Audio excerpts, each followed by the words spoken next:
In the meantime, this New York Times report that's been out there on Donald Trump and whether he has a sort of a very iffy relationship with women and whether he's just a sexist pig.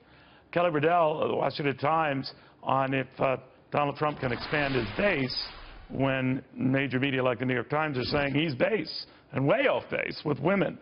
What do you think, Kelly, of just the reporting and whether this reverberates?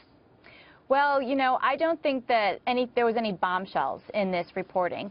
Donald Trump is a different kind of candidate. He spent the last 10 years in people's living rooms living out this aspirational lifestyle on The Apprentice.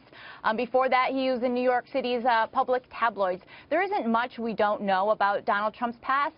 And to be honest with you, unless there's something criminal in it, it's not going to garner much attention from the general public who view all of this very superficially. Still, you do have to wonder about the zeal with which major media organizations, the Washington Post, hiring a couple of dozen reporters to really look into that past.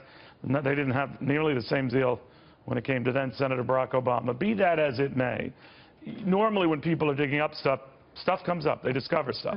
And it's not going to affect Donald Trump's base of supporters who, as the candidate himself once said famously during the campaign season, wouldn't care if he shot someone on Fifth Avenue. But you want to expand beyond that base. Could this be an attempt on the part of some of the media to paint an impression of him as just a sexist pig and don't even entertain him for higher office? Well, I mean, that is definitely what the media is trying to do. But, I mean, you've got to look at Donald Trump, and he does need to expand his base, Neil. There's no doubt about that. 52% of the electorate are women, and, you know, 70% of them don't have a favorable rating. He needs to turn that around. How he can turn that around is look at the economy. Look at Barack Obama's legacy, what Hillary Clinton's running on. 3.7 million women have been driven into poverty. You see the median wages go down. They went down by $733 for the average woman. This is something that he needs to focus on and drive home as Hillary Clinton's trying to run on this legacy that's been terrible for the American economy. So you don't think he needs to address this, apologize for this, explain this, or just move on?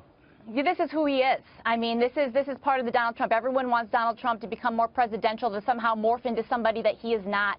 This is actually part of his personality that the American people, I think, know about and don't have any concerns about. They just want him to go to Washington and tear up the Washington establishment, and politics is normal. It certainly hasn't affected his interest on the part of donors now who apparently have seen and read all of these accounts and stories and are still committing money to him. We'll explore that phenomenon in just a bit. But then you have to ask, and I want to thank you very much, Kelly. I apologize. Thank you very much for that.